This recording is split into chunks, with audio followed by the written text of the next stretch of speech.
挑战只能使用一级角色通关原神完结篇。具体规则在这里，简单来说就是0氪，然后只能用一级角色战斗和元素解密。在上期的最后，咱们升到了世界等级40，于是咱们踏上了本次挑战旅途的最后一国分担。欢迎来到水的国度，我福卡洛斯将承认你们旅途的价值与意义。现在，你们可以尽情欢呼了。这里是分担唯一一个需要特定元素解密的地方。如果你没有元素角色可以用，你可以去找个水种子的水环。接下来就要进行的是逆转裁判原神。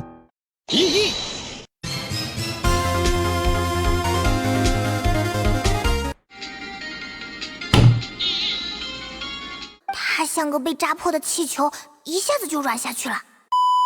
这里是分担主线任务的第一场战斗，也是我第一次用一级角色打70级的怪。我只能说我的伤害等级又从按摩变回了刮痧，而且是只有烟师傅能刮得动一点，别的全当是一点伤害没有了。这是因为分担怪的血量曲线导致的。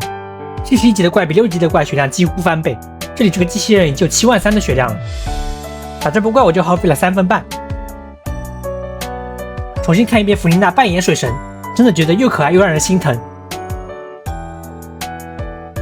分担主线总共就没几场战斗，所以我只能找些有趣的东西，比方说这里拳头机关，你攻击正确它就会收回去，就像这样。但是如果你在它收回去的瞬间把它冻结，可以看到这个拳头就失去了收回去的功能。一直到分担最终章都是没有战斗的，然后就到了目前的最终章节了，罪人五步旋，这也是我个人觉得最深入人心的一章。我发现其实游侠被烟飞完美克制，它只要飞起来我放个 E 它就会掉下来。这里相信很多人都摔死了，而掉下来这里当然不能再被派门坑死。而这里的最终战阵容非常厉害，有2只游侠加小宝，这里你一旦进去门就会关闭，形成关门打狗，而且我叔叔一定秒不掉小宝，到时候这么小空间大风车必死无疑。而由于小宝的重用范围很大，所以我这里选择了更加轻松的隔墙偷袭。如果直接进去打，我非常怀疑根本没可能打得过。这就是耗时半小时打完了这副本。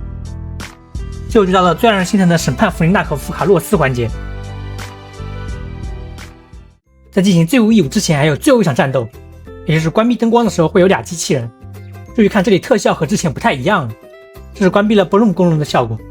这应该是原神唯一一个强制更改你画质设置的剧情了吧，只要你进入这段剧情系统就会改了，而且你还是无法回调的。我也不知道 Bloom 具体是干啥的，我猜是让弗琳娜哭得更生动。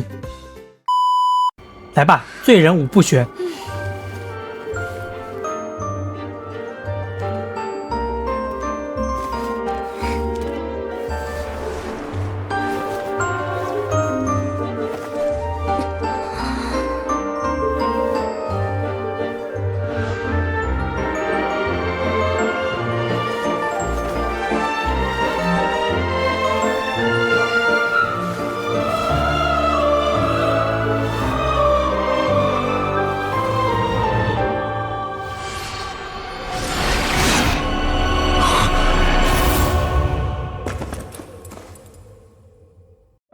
最后打禁欲这段，如果需要完全打完，那么应该会是最难的副本，因为剧情里面这个血量实在太夸张了。我打到进入2阶段也只掉了1丝丝血。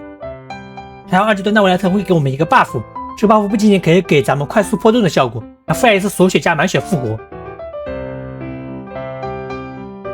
最后是只需要打1次2阶段就剧情杀了。至此咱们1级挑战这篇全部完成，总共耗时62小时14分钟。本次挑战也是遵循了刚开始的规则，咱们也是使用1级队伍从头走到了尾，从最开始的门的只剩下1级烟飞，到最后生产线组成了一支合理的队伍。非常感谢各位观众来观看呀！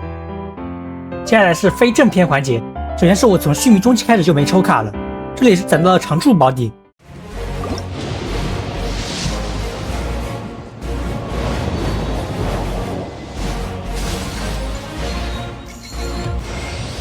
我的名字是阿斯托洛吉斯·莫纳梅基斯图斯，意为伟大的占星术师莫纳。由于我早期没打做每日任务，所以我传说钥匙也不够，因此剑章仍然做不了，所以我打算打些别的东西来为此次挑战收尾。首先是 F4， 我也是花了30分钟才打完。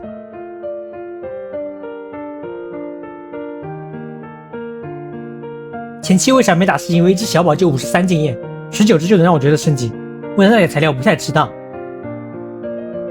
既然是非正面环节，我也是把燕飞圣遗物换下来。这里是试试一级纳维强度如何。我收集10瓦一级纳维真没比燕飞强多少。这里一个重击8段全暴击总共才3500，只能说一级角色血量实在太低。我这边打这个酸菜1阶段就花了5分钟。2阶段应该是真正意义上的不可能挑战，因为你根本不可能阻止这些瓦叶拆家。到此这个系列也算完结了，可能到那塔的时候还能继续做。好的，我是秋名山，视频制作不易，求点赞求关注呀。